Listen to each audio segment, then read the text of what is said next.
Assalamualaikum warahmatullahi wabarakatuh.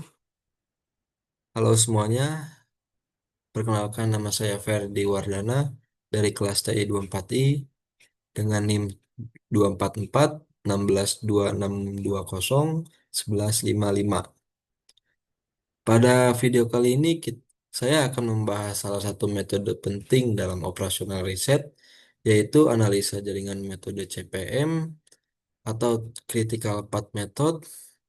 Metode ini sangat penting dalam perencanaan dan pengendalian proyek.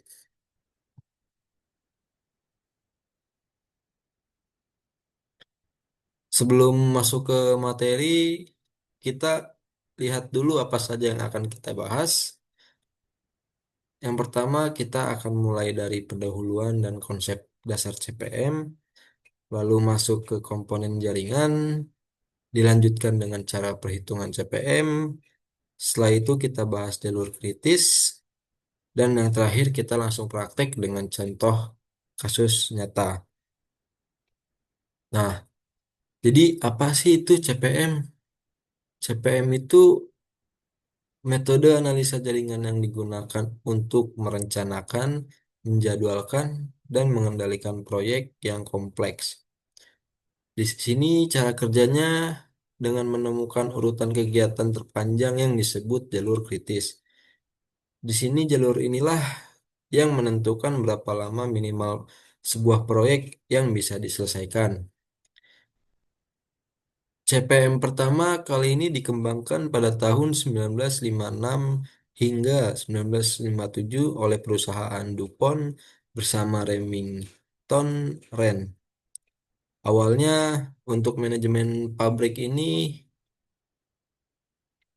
yaitu pabrik kimia yang sangat besar ya. Yang perlu diingat CPM berbeda dengan PRT. Kalau CPM itu menggunakan estimasi waktu yang pasti atau deterministik. Sedangkan PERT menggunakan tiga estimasi waktu yang bersifat probabilistik. Namun pada video kali ini kita fokus pada CPM. Sebelum bisa membuat network diagram, kita perlu mengenal tiga komponen utamanya, yaitu yang pertama adalah node atau kejadian. Digambarkan sebagai lingkaran dan mewakili titik-titik awal atau akhir dari suatu kegiatan. Setiap node diberi nomor urut. Yang kedua adalah anak panah atau activity, yaitu garis yang berarah mempresentasikan satu kegiatan beserta durasinya. Anak panah ini menunjukkan urutan pengerjaan. Yang terakhir yaitu dummy activity, digambarkan sebagaimana panah putus-putus. Ini tidak memiliki durasi fungsinya. Fungsinya hanya untuk menunjukkan hubungan ketergantungan logis antar kegiatan. Nah, di sebelah kanan ini kita bisa lihat contoh tabel ketergantungan. Misalnya kegiatan C hanya bisa dimulai setelah kegiatan A selesai. Sedangkan kegiatan D harus menunggu kegiatan A dan B selesai terlebih dahulu. Nah, sekarang kita masuk ke bagian perhitungan. Ada 6 notasi yang penting harus kita hafal. Yang pertama itu adalah ES. Waktu paling awal sebuah kegiatan bisa dimulai. Lanjut EF. Waktu paling awal kegiatan tersebut bisa selesai. Lanjut LS.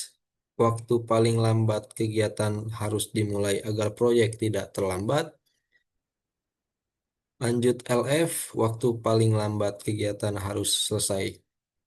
Lanjut TF, kelonggaran waktu yang dimiliki suatu kegiatan tanpa menunda keseluruhan proyek.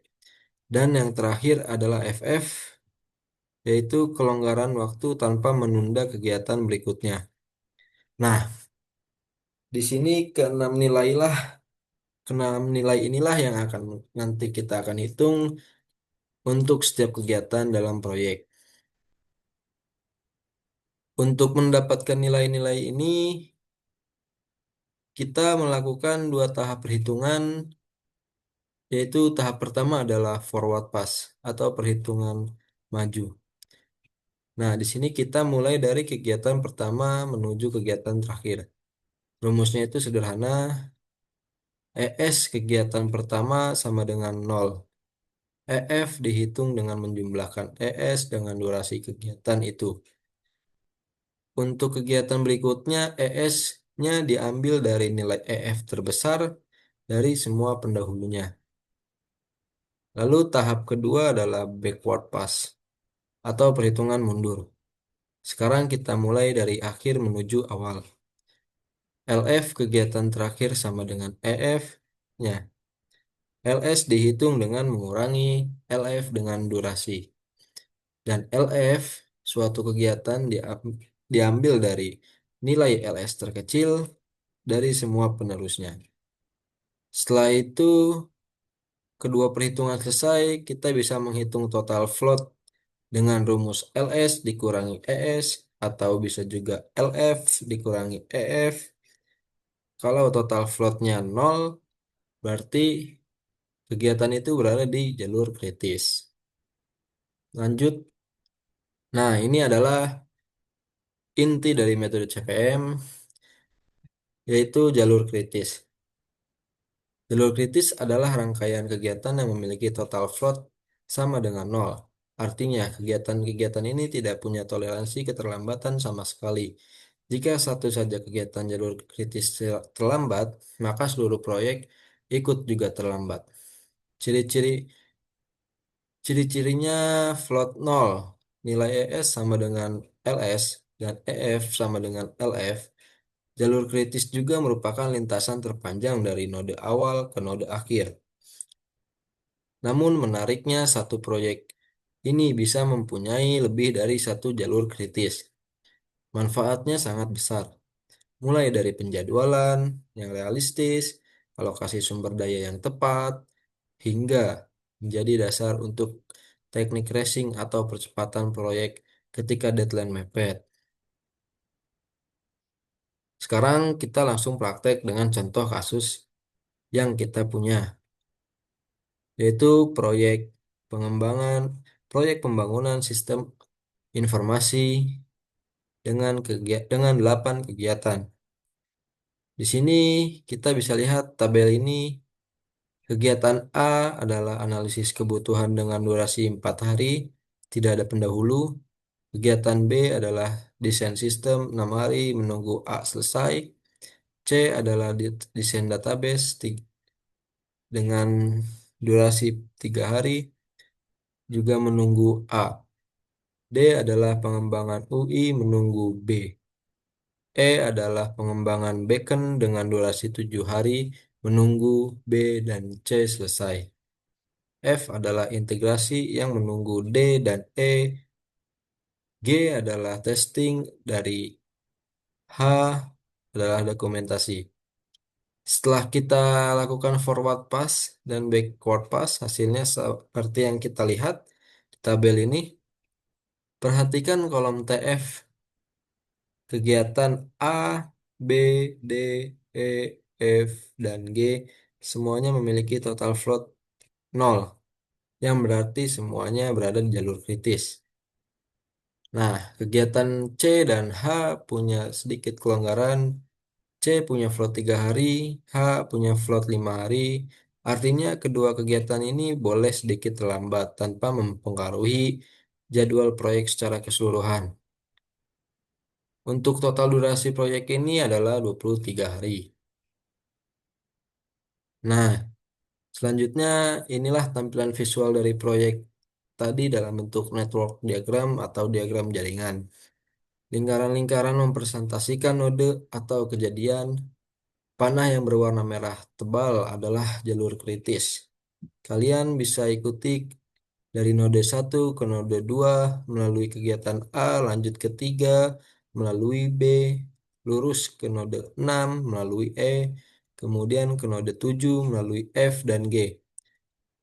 Panah berwarna teal adalah kegiatan biasa yang punya kelonggaran waktu, yaitu kegiatan C, D, dan H dan panah putus-putus adalah dummy activity yang hanya menunjukkan hubungan logis tanpa durasi. Dengan diagram seperti ini, manajer proyek bisa langsung melihat secara visual mana kegiatan yang perlu diawasi ketat dan mana yang lebih fleksibel. Baik, kita sudah sampai di bagian akhir. Mari kita rangkum apa yang kita sudah pelajari hari ini. Yang pertama ada CPM membantu kita mengidentifikasi jalur terpanjang yang menentukan durasi minimum sebuah proyek. Kedua, kegiatan di jalur kritis yang punya total float nol harus diprioritaskan dan dipantau secara ketat. Ketiga, perhitungan CPM memberikan gambaran lengkap tentang fleksibilitas masing-masing kegiatan. Dan keempat, CPM menjadi dasar untuk teknik racing yaitu percepatan proyek dengan penambahan biaya secara strategis. Semoga video ini bermanfaat. Jika ada salah kata atau kurang berkenan, mohon dimaafkan. Cukup sampai di sini presentasi saya kali ini. Wassalamualaikum warahmatullahi wabarakatuh.